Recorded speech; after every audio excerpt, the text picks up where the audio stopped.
Boa noite a todos. Que Jesus, o Mestre amantíssimo, ampare a todos nós e nos dê a sua paz.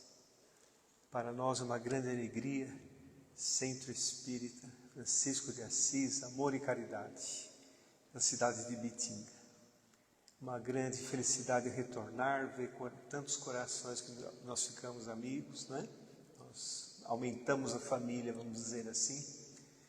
E hoje nós vamos falar um tema muito importante dentro do Evangelho segundo o Espiritismo, capítulo 23, chamado Estranha Moral.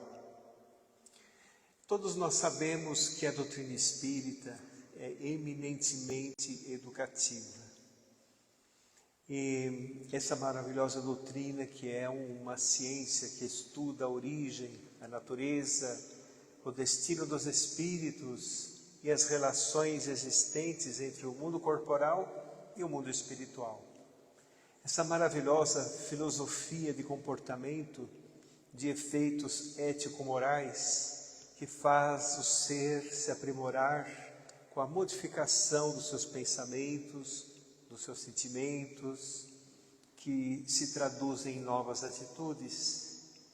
E também do ponto de vista espiritual, vamos pegar a etimologia da palavra religar-se a Deus, do ponto de vista religioso, seria a religião cósmica do amor. Então nós poderíamos dizer que a doutrina espírita, sendo a fé raciocinada, liberta de dogmas, liberta de crendices, de simbolismos, ela é o próprio cristianismo redivivo. É o cristianismo que retorna para nós como ele foi passado por Jesus. O homem do Antigo Testamento, ele estava batendo as portas da providência divina, pedindo uma revelação de luz. Então poderíamos dizer que o Antigo Testamento é a pergunta, Jesus é a resposta e a doutrina espírita a explicação. Porque do ponto de vista doutrinário é a doutrina consoladora, é a doutrina que vem trazer as respostas às dúvidas intrínsecas do ser humano. Mas a base fundamental do Espiritismo é Jesus. Poderíamos dizer que o Espiritismo pertence a Jesus como tudo, porque foi uma própria promessa do Cristo para todos nós, que enviaria o Consolador, o Espírito de verdade, para dar continuidade aos seus ensinos, quando o homem já tivesse o entendimento necessário para recebê-los. Porque as revelações elas têm uma característica. A característica principal é nunca superar uma revelação anterior, mas acrescentar mais informações para se adaptar à época que o homem está vivendo. Então, a doutrina espírita vem acrescentar, vem trazer explicações, ampliando a visão da própria existência. E uma outra característica, a universalidade da mensagem, que também é uma característica das revelações. Mas quando Jesus veio até nós temos que compreender, de um ponto de vista mais amplo, a passagem do Mestre aqui na Terra. O Espiritismo explica muito bem as características, algumas das características espirituais do Cristo, como por exemplo no próprio livro A Caminho da Luz, de Emmanuel, psicografada por Francisco Cândido Xavier, diz que lá Jesus é um espírito da escala mais superior ali dos espíritos puros, que se tornou um co-criador do universo, que é um fiel intérprete do pensamento do próprio Criador.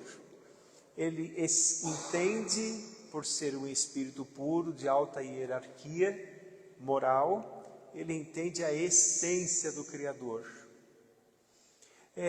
No livro A Gênese diz as características de Jesus, onde os espíritos disseram, ele possuía um magnetismo como nunca antes visto na Terra. Ele possuía dupla vista em altíssimo grau, tanto é que as suas palavras, elas não permaneceram só ali no deserto da Galileia, elas expandiram magneticamente em toda a psicosfera terrestre, nos beneficiando até hoje. Por mais que a história tenha tentado usurpar a mensagem do Cristo, o âmago da sua mensagem permanece, o que caracteriza também a sua superioridade espiritual e moral. Então vamos compreender que Jesus possui, não é, uma mente muito avançada, muito avançada. A maior demonstração de Jesus para nós foi ele ter vindo em um corpo físico como o nosso, saído das esferas celestes, para ter conosco, para conversar conosco. E o mais surpreendente é que a sua voz magnética, como falamos, seu pensamento magnético, seu campo mental que abrange todo o planeta, lá tem uma frase que eu li agora há pouco: por onde 2 ou 3 estiverem reunidos em meu nome, eu lá estarei. Sabe por quê? Porque quando nós falamos dele, só de pensarmos nele, nós já sintonizamos com seu campo mental. Faça uma experiência, faça uma experiência. Nós podemos realizar alguma coisa na existência, e eu estou fazendo determinada coisa, e eu posso estar pensando em outras coisas. Eu posso conversar com uma pessoa e pensar em outras situações ou em outras pessoas também. Mas faça uma experiência. Quando pensamos em Jesus, só cabe Ele. Percebem? Só cabe Ele no pensamento. Sabe o que está acontecendo? Nós estamos sentindo a força real de Jesus. Real. Então, é uma mente muito avançada, muito avançada. Vocês imaginem o sacrifício que foi para ele falar com aquele conjunto de pescadores, com aquelas pessoas simples, como aquilo ele teve que descer muito até nós para poder falar o que ele disse. As suas próprias condições espirituais tiveram que ser reduzidas, senão ele não conseguiria encarnar num corpo físico. No livro Obras Póstumas, tem um capítulo lá que fala a respeito do diálogo de Jesus depois da cruz com os apóstolos. Ele ao aparecer aos apóstolos, disse assim: tem-se-me dado todo o poder no céu e na terra. Já imaginaram que maravilha? Materializado, falou isso para os apóstolos. Tinha completo domínio sobre a matéria. Se ele quisesse sair da cruz, sairia. Se ele quisesse destituir o imperador romano, restituiria. Mas ele amava também o imperador, porque ele sabia que aquele espírito na figura do imperador precisava passar por aquela experiência, assim como a humanidade naquela época. Mas por que eu estou dizendo tudo isso, da grandiosidade de Jesus, não é? Claro, muito mais do que isso, mas nós estamos mais ou menos tirando um parâmetro para compararmos ele conosco. Há 4 bilhões e 500 milhões de anos, ele plasmou o nosso planeta. Ou seja, ele, há 4 bilhões e 500 milhões de anos, ele já era um espírito crístico, já era um espírito co-criador do universo. E nós estamos aqui na Terra, conscientes de nós mesmos, assim, há mais ou menos 250 mil anos, desde do homem de Neandertal, o Homo sapiens, nós estamos mais ou menos conscientes desde essa época. Olha a diferença. Ele disse que salvou o mundo, porque ele está muito acima das iniquidades terrenas, mas muito acima mesmo, e nós estamos tentando vencer a nós mesmos, ainda não conseguimos. Então estou dizendo essas grandiosidades do Mestre só para nós compreendermos o seguinte: Ele nos ama incondicionalmente. E quem ama incondicionalmente, educa. E quem educa, fala o que precisa ser falado, por amor aos que ama. Então, muitas das vezes, a sua palavra foi de advertência, não foi somente de belezas consoladoras, mas de advertência, para que nós nos coloquemos de novo no prumo certo, para que nós compreendamos realmente a finalidade da existência. E algumas dessas vezes, o Espiritismo, no Evangelho segundo o Espiritismo, reuniu num capítulo chamado Estranha Moral. Vejam, ele possuía a didática divina, certo? Então, tem 3 fatores nesse capítulo muito interessante nós estudarmos, que é o seguinte: ele disse assim: aquele que não desprezar, aquele que não odiar pai, mãe, filhos, não será digno de mim. E as pessoas se espantaram com isso. Ele que falou do amor filial, é necessário honrar pai e mãe, e falou isso também. Antes nós temos que entender que os evangelhos, eles foram traduzidos em algumas línguas, não é? Eles foram traduzidos, começou ali no aramaico, depois foi para o latim, depois para o grego, para o latim, depois foram traduzidos para as outras nacionalidades, né? Passou por várias traduções, e a língua hebraica é uma língua muito pobre. Uma palavra quer dizer várias coisas. Então, essa palavra odiar não tem o mesmo peso que tem hoje em dia. Odiar é diferente de amar, sempre foi. Mas a palavra odiar significa, na verdade, o significado dessa palavra em sua origem, significa gostar menos ou gostar mais, valorizar menos ou valorizar mais. Então, Jesus estava dizendo assim: nós vamos reencarnar com espíritos que serão nossos pais, serão nossas mães, nossos filhos, nossos cônjuges, nossos irmãos, mas aquelas pessoas que a cada encarnação estão perto de nós, podem estar somente naquela encarnação, em 1, 2 encarnações. Os laços de amor continuam, mas o personagem de cada encarnação varia. Então, por exemplo, hoje nós estamos aqui encarnados, existem na vida espiritual muitos que foram nossos pais, nossas mães, nossos irmãos, que não necessariamente reencarnaram conosco. Hoje são amigos espirituais, são espíritos que zelam por nossas encarnações, porque nos conhecem, como mães zelosas, pais zelosos, que querem realmente que nós superemos os nossos embates inferiores e interiores, não é? Então, é isso que ele quis dizer, que ele, Jesus, como sendo o Espírito responsável por nós, porque de certa forma todos nós pertencemos a ele, nós somos o seu rebanho, e ele é o bom pastor, e o bom pastor conhece as suas ovelhas todas. Ele é a pessoa mais forte do que todas as pessoas da terra juntas.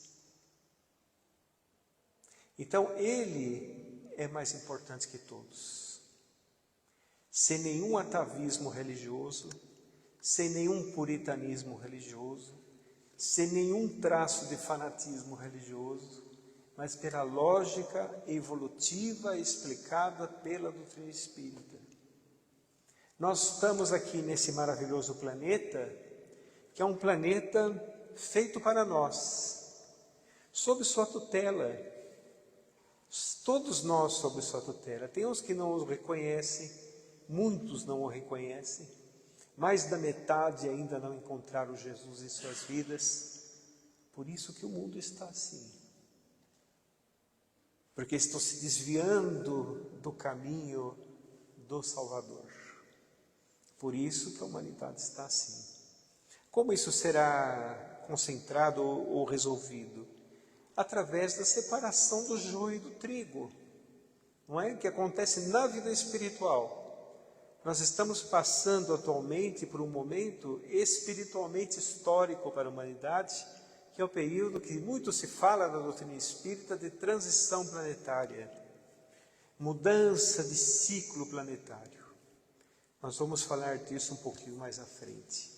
Mas quando ele falou a respeito desses personagens que nos acompanham em nossas existências, na multiplicidade das existências, ele disse assim: eu sou mais importante que todos esses espíritos. Aqueles que derem mais importância ao momento reencarnatório não serão dignos de mim. Ou seja, no sentido filosófico e profundo da palavra, ele quer dizer o seguinte: você precisa voltar a sua importância mais a ele do que ao momento que você está passando aqui. Porque você pode desencarnar agora e encontrar-se, a sua memória se amplia, quando você está na vida espiritual, você pode se encontrar com um espírito de uma mulher que foi sua mãe do passado, que foi seu pai do passado. A lembrança pode voltar. Então vejam que interessante, nós estamos aqui sob a tutela do Cristo, por isso que nós devemos dar mais importância a Ele. De uma hierarquia moral, tudo que nós temos aqui na Terra vem da vida espiritual, onde a Terra é uma cópia pálida da vida espiritual. Sim? Então, quando nós estamos nesta condição aqui, nós vamos compreender que tudo está calibrado para nós. Olha que beleza, você olha a Terra é calibrada para nós vivermos aqui. Certo? Se, por exemplo, a Terra fosse um pouco maior, não haveria vida na Terra. Se a Terra girasse um pouco mais rápido no seu movimento de rotação, não haveria vida como conhecemos. Se ela fosse um pouquinho mais distante, um pouquinho mais perto do Sol, também não haveria vida como conhecemos. Uma questão muito importante da Lua. Nós olhamos a Lua e não damos a devida importância, é um pêndulo gravitacional a Lua. Então a Lua, ao girar em torno da Terra, sua gravidade, que mexe com as marés, todos nós sabemos que mexe com as marés, mas não só isso, ela faz o magma que está no interior da Terra girar. E quando ele gira, forma um campo magnético da Terra que nos protege dos raios solares, das chuvas solares, protegendo a nossa atmosfera. Então, graças a isso, nós temos a atmosfera que não foi varrida. Por exemplo, Marte foi varrida. E nós não temos vida como conhecemos lá. Então, vejam, que maravilha, não é? Tudo isso vem de uma inteligência. Para todo efeito inteligente, tem uma causa inteligente, como disseram os espíritos da codificação. Então, isso está explicado quando Jesus diz assim: olha, a situação que você vive agora, amanhã pode ser outra. Mas por trás de tudo isso, tem eu. Para te proteger o seu espírito que é eterno. Uma outra fala de Jesus muito importante nesse capítulo Estranha Moral diz respeito à questão de que nós todos estamos em um plano reencarnatório, não é? Nós estamos comentando das transições planetárias que estão acontecendo. A transição planetária, ela é um plano das esferas superiores que caminha lado a lado com a evolução humana. Lado a lado com a evolução humana. E toda a nossa vida, nossa existência individual e universal é feita de ciclos. Então, acabando o ciclo desse planeta, o planeta mudará de categoria. Ele sairá do mundo de provas e expiações, irá para o mundo de regeneração. Jesus, sermão profético, disse assim: no final dos tempos haverá fome e ranger de dentes, guerras e rumores de guerras, pai contra filhos, filhos contra pais, irmãos contra irmãos, o enfraquecimento da fé. Não é isso que nós estamos vendo acontecer? Estamos sendo testemunhas, acontecendo no mundo inteiro. Então, isso que está acontecendo é aquilo que Jesus quis dizer nesse capítulo. Vocês pensam que eu vim trazer a paz? Eu não vim trazer a paz, eu vim trazer a espada. Eu vim atirar fogo à terra, e tenho pressa que isso aconteça ainda por cima. O que quer dizer? É exatamente esse momento que nós estamos vivendo. É interessante que esse momento são os nossos equívocos, todos vindo para fora. Nós estamos mostrando realmente quem somos, não é? Na queda dos valores morais, nas guerras e rumores de guerras, no abandono social dos mais fracos, e é a nossa realidade. Então Jesus quis dizer que é necessário que os nossos equívocos venham à tona, para nós sabermos exatamente aonde mudar. É semelhante a uma enfermidade. Você tem uma enfermidade, que é uma enfermidade espiritual, né? O que gera uma enfermidade? Vermelhidão, manchas, feridas, não é? Febres. Aí você sabe qual remédio usar para tratar aquela enfermidade. No ponto de vista da humanidade, a mesma coisa está acontecendo. É preciso que venha à tona, que não fique encoberto pela hipocrisia. É preciso que venha realmente à tona. Então vamos analisar. Nós vemos, por exemplo, catástrofes acontecendo, não é? Catástrofes coletivas. Perdão. Catástrofes coletivas. Essas catástrofes sempre houve. Sempre houve, mas agora um pouco mais. Guerras também sempre houve, mas vocês percebem que as questões estão se avolumando no final do ciclo, não é? A Terra está passando atualmente por 170 conflitos armados nesse momento aqui, fora esse que está acontecendo agora. Então, tudo o que ele previu no sermão profético está acontecendo. Então, ele também falou a respeito das reencarnações, antagonistas, reencarnados próximos uns dos outros, para recuperar a convivência, para resgatar débitos mesmo do passado. Tudo isso faz parte disso que ele disse. Eu vim tirar fogo à terra, eu vim trazer a espada para ver quem realmente tem afinidade com o outro e quem não tem. Então, é uma questão muito importante deste capítulo, estranho moral. E uma outra questão que ele trouxe também muito importante, é quando falou assim, foi procurado por um moço rico, que estava de coração aberto para segui-lo, e ele disse assim para o moço: vem comigo. E o moço disse assim: Senhor, permita que eu antes vá enterrar o meu pai. E ele disse assim: deixai os mortos enterrarem os mortos, e você vem comigo divulgar a mensagem do reino dos céus. O que significa? Olha a profundidade didática de Jesus, não é? Porque lá no livro no Evangelho segundo o Espiritismo diz isso. Os espíritos mais evoluídos consideram a encarnação uma espécie de morte. Por quê? Porque nós estamos muito limitados pelo corpo. A nossa memória, as nossas percepções, a nossa sensibilidade, não é?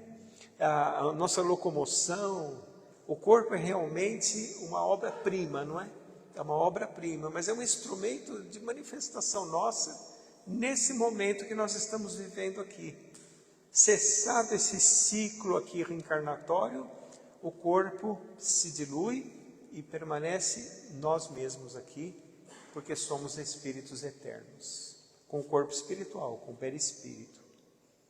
Mas eles consideram realmente nós aqui encarnados como uma espécie de morte. Quando o espírito mergulha na indumentária carnal, ele se isola dos seus verdadeiros potenciais, ele vive aquilo que ele tem que viver, é como se fosse o extrato do seu ontem, para vivenciar as suas experiências aqui na Terra.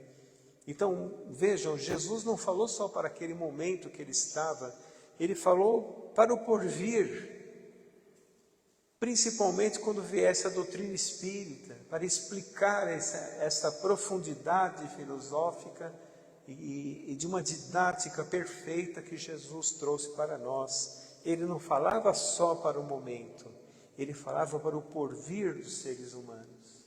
O mesmo se deu no Sermão do Monte. O Sermão do Monte, ele não falou para aquelas pessoas que estavam lá somente. 1.000, 2.000 pessoas aproximadamente. Tinham pessoas de todos os tipos.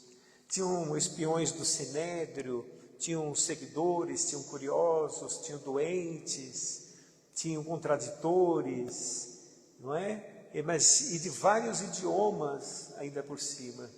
Os Espíritos chamam o dia do Sermão do Monte do dia mais feliz da Terra, onde a Terra inundou-se de uma vibração como nunca antes.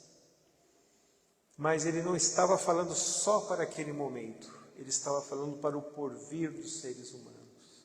Ele sabia que aquelas pessoas que lá estavam não iriam sair dali cumprindo tudo que ele disse, não iriam sair dali divulgando tudo que ele falou, e depois o que ele disse, a sua voz ficou encravado magneticamente na psicosfera terrestre, até hoje nos beneficiando.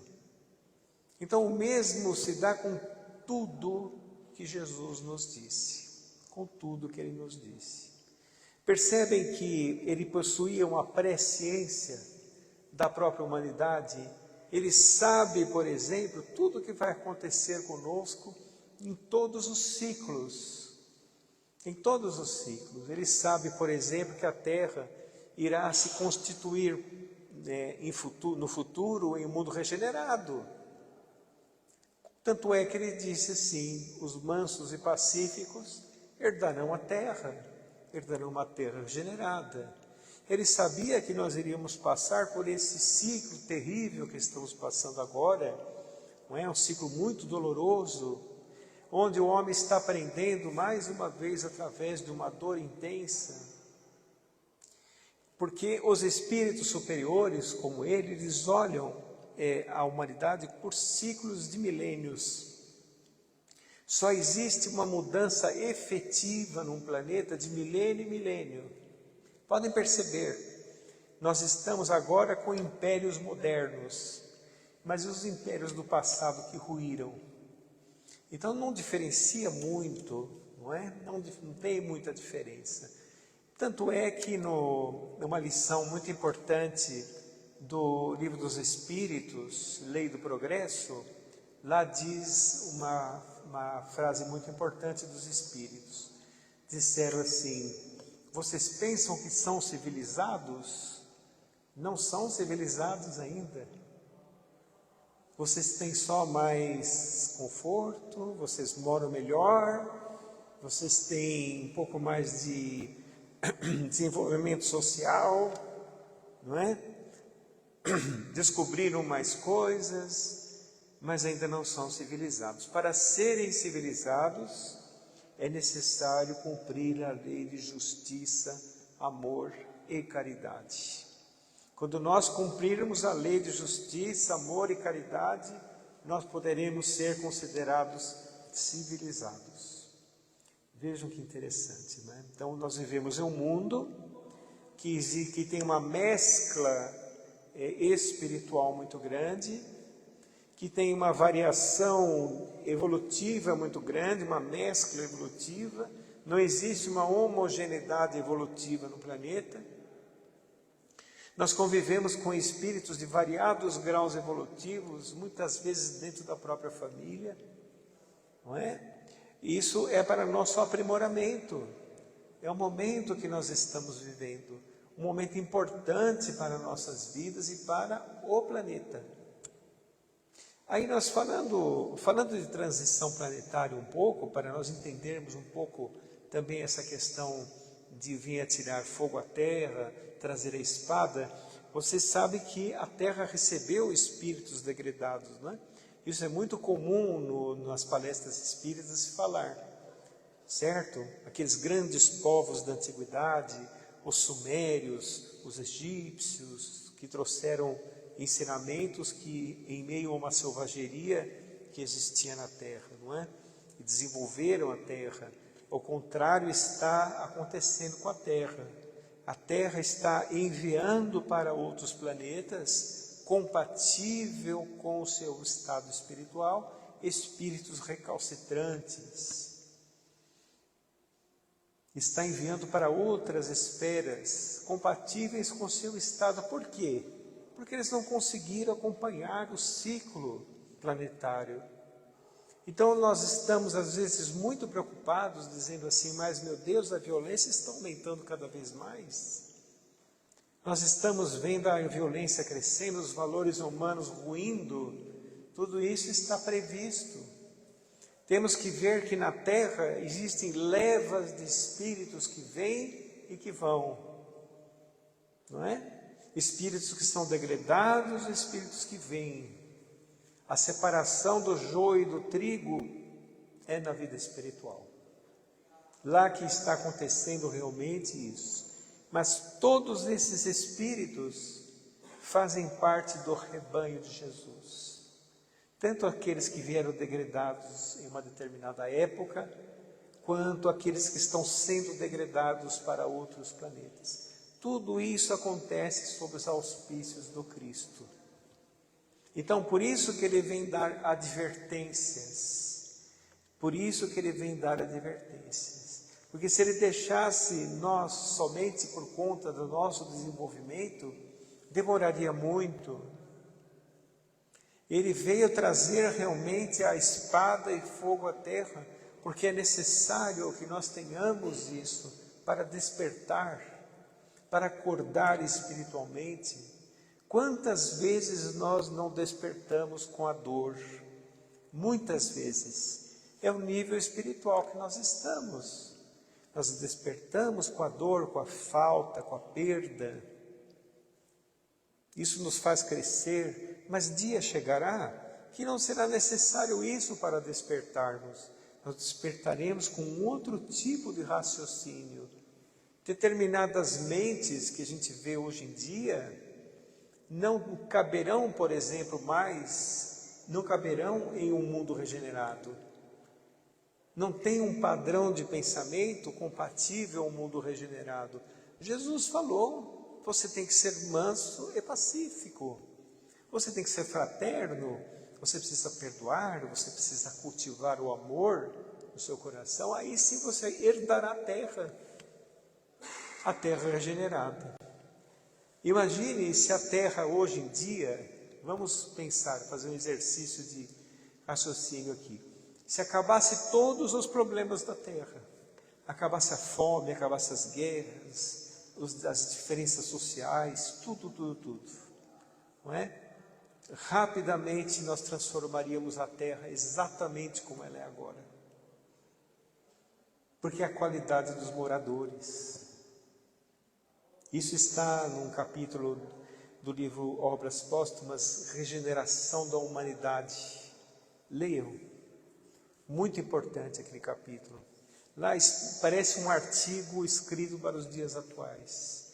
Falou até do flagelo das drogas, por exemplo, esse capítulo. dizendo assim, haverá, além de muitos suicídios, que é o que nós estamos vendo aqui, né? Haverá também vivos parecendo mortos. Não é isso que a gente vê na drogadição na Terra? Então vejam, só o fato de tudo estar previsto pela espiritualidade, nós percebemos que basta fazermos a nossa parte. Os primeiros cristãos, nós estamos conversando isso, inclusive na hora do almoço aqui. Os primeiros cristãos entregaram a vida ao ministério do ideal, não é? Hoje nós precisamos sacrificar somente as paixões inferiores. Precisamos sacrificar somente as nossas imperfeições. Então, o mal, o que nós chamamos de mal, na verdade é a ausência de bem, é a ignorância do Espírito. É desinformação, é falta de vivência, imaturidade do Espírito.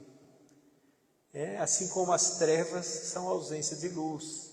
Então, o mal, ele é espalhafatoso, não é? Ele é espalhafatoso, ele chama atenção, porque não tem bases morais. Então, ele chama atenção. Se, por exemplo, aqui na praça de Bitinga tiver alguma desavença, vai todo mundo correndo lá ver o que está acontecendo. Se alguém estiver dando um prato de sopa, não vai ninguém. Certo? Porque o bem, ele é tranquilo, ele é calmo, ele é sereno e ele é progressivo. Ele aumenta cada vez mais. A pessoa vai se sentindo bem com aquele novo horizonte que se descortina à sua frente. Ele vai se sentindo bem com aquilo e vai progredindo cada vez mais. Os Espíritos disserem no livro dos Espíritos, o que você conquista do ponto de vista espiritual, ninguém mais tira de você. Como Jesus falava, a traça não corrói, o ladrão não rouba, aquilo é uma conquista sua. E essa conquista fará com que você permaneça cada vez mais realizando em sua vida. Mas temos que tomar uma iniciativa, né? Agora, nesse período difícil que nós estamos vivendo aqui, o que nós temos que fazer? Nós temos que exercitar a chamada personalidade espiritual, não é? Você tem que exercitar a sua personalidade espiritual, não se deixar levar pelos sistemas imperfeitos do mundo. Utilizar em sua vida somente o que acrescenta. Fugir de prazeres fáceis, de excesso de conforto. O livro dos Espíritos diz: o verdadeiro infortúnio é o excesso de conforto. Olha que interessante. Não tem nada a ver com o progresso, não tem nada a ver com as coisas que você compra, não tem nada a ver com as coisas materiais que você conquista, tem a ver com a pessoa se deleitar com o conforto e esquecer as obrigações espirituais. Então, com tudo isso, você vai formando uma personalidade espiritual. Não se vai abalar mais com os convites equivocados que te cercam, porque se você se deixar levar, o mundo vai te oferecer muitos convites equivocados. Modismos, as viciações, o palavreado chulo. A humanidade oferece tudo isso. Cabe a nós, que somos donos do nosso interior, fazermos realmente uma triagem do que é importante para mim, Espírito Eterno. E aí o que vai acontecer? Vão passar todas essas tormentas e nós vamos permanecer firmes. Gostaria de lembrar uma outra passagem de Jesus. O homem sensato é aquele que constrói a sua casa sobre a rocha. Vêm as tormentas, vêm as tempestades, vêm os rios, e a casa permanece de pé. Os vendavais, né? A casa permanece de pé. Por exemplo, o homem sensato é aquele que ouve a sua palavra e as cumpre. E o insensato edifica a casa sobre areia, sem bases. Quando vem as tempestades, a casa cai. É uma figura de linguagem que Jesus usou perfeita, perfeita. Então, olha, não tenham vergonha de evoluir. Muitas pessoas têm vergonha de evoluir ou medo de evoluir, pensando que o mundo vai se sobrepor a ela, que ela vai ser enganada, que ela vai ser vista como uma pessoa ingênua, uma pessoa tola. Mas quem pensa assim é que está enganado. Quem pensa assim está pensando no imediato. Quem pensa em cultivar realmente a fraternidade, o amor, esta pessoa está edificando a casa sobre a rocha e ela permanecerá de pé. E aqueles que estão no imediatismo, a terra cairá. Quantas pessoas eu recebo na casa espírita que me dizem assim, no atendimento fraterno, me dizem assim, olha, eu tenho tudo que o dinheiro pode comprar. Eu tenho uma boa casa, eu tenho um bom emprego, meus filhos estudam nas melhores escolas, eu tenho isso, tenho aquilo, mas eu sinto um vazio interior muito grande. É o espírito, nosso espírito, clamando por trabalhar, clamando por servir. Vocês já ficaram em casa sem fazer nada? Absolutamente nada? Não dá uma vontade de se mexer, de sair, de fazer alguma coisa? Ou então ficar um período sem fazer nada? O homem não consegue, ele precisa realizar, é do espírito humano. Então, espiritualmente é a mesma coisa. Ou seja, quando Jesus falava do reino dos céus, não é? O reino dos céus, ele não está nas paredes estreitas dos templos, ele também não está nas religiões, ele está em nossos corações. Quando nós despertarmos, nossa consciência despertar, nós encontraremos o reino dos céus que sempre esteve conosco. Nós é que estávamos dormindo. Lembra-se daquela passagem que Jesus, quando ele foi preso, os apóstolos estavam dormindo? Lembram? E ele falou assim, vocês não podem permanecer acordados nem para me avisar que vão me prender? Lembram-se disso? E tudo que Jesus, cada passo que ele deu na terra, tem uma profundidade muito grande. Nem um milésimo de segundo ele perdeu. Essa passagem diz do nosso sono espiritual. A humanidade dorme, por isso que a humanidade está assim. Quando a humanidade despertar, teremos uma nova humanidade. E aqueles que não conseguem realmente acompanhar, terão, olha que beleza, um virar de páginas. Eles começarão as suas experiências em outras experiências planetárias. Começarão de novo a sua história ali, a partir do momento evolutivo deles, logicamente, não é? Ou seja, tudo isso é o amor de Deus por todos nós. Então, quando Jesus dava essas advertências para nós, falando da moral estranha, existe uma profundidade muito grande. Nós temos que estudar o Espiritismo para compreender estas questões. Então, olha, não percam tempo. Devemos estudar a doutrina. A doutrina não pode ser vista superficialmente, nem só intelectualmente. A doutrina espírita precisa ser sentida e vivida como uma verdade vinda das esferas superiores. Aí nós entenderemos o que Jesus nos disse também: aqueles que estão com a verdade ouvem a minha voz. Que a voz dele reverbere em nossos corações a cada momento, em cada dia, em cada situação, que aí nós estaremos tranquilos para vivermos realmente o porvir. Sabe as fases de recuperação dos espíritos? Quais são as fases de recuperação? Está lá no livro Céu e Inferno, de Allan Kardec, Código Penal de Vida Futura. Lá diz muito dessa questão de que nós estamos na Terra parecendo mortos, não é? As 3 fases são as seguintes. O primeiro é o arrependimento. A pessoa chega na vida espiritual, vê que a causa dos seus infortúnios na vida material, na vida espiritual, foi o que ele fez na vida material. Então ele se arrepende. Mas é aquele arrependimento, não é pejorativo, é um arrependimento que é mais uma conscientização. Depois ele tem um esclarecimento, né, daquilo que ele fez, etc. Ele pode escolher, por exemplo, o gênero das provas e as expiações vindas do passado para a sua recuperação. E a terceira fase é a reparação, que se dá através da reencarnação.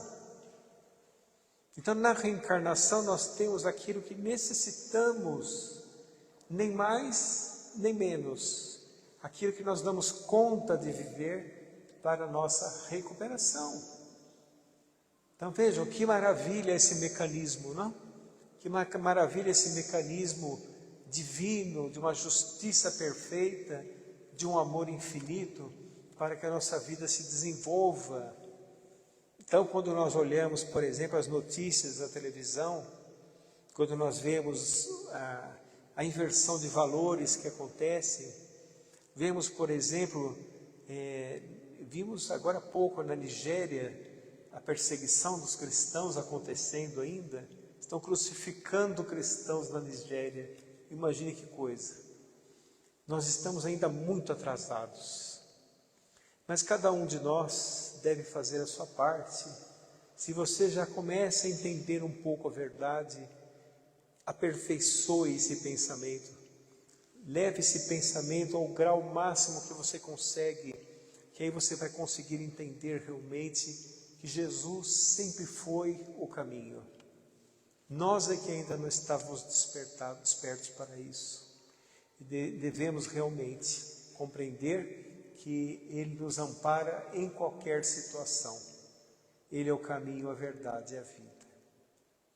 Eu gostaria de encerrar com uma prece de Maria Dolores, recebida por Francisco Cândido Xavier, que fala um pouco a respeito disso que nós falamos.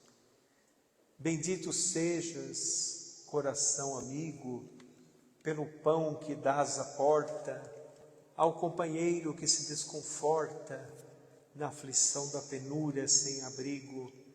Deus te faça feliz pela roupa que ofertas aos torturados do caminho, que tanta vez se vão e desalinho pelas feridas que trazem descobertas.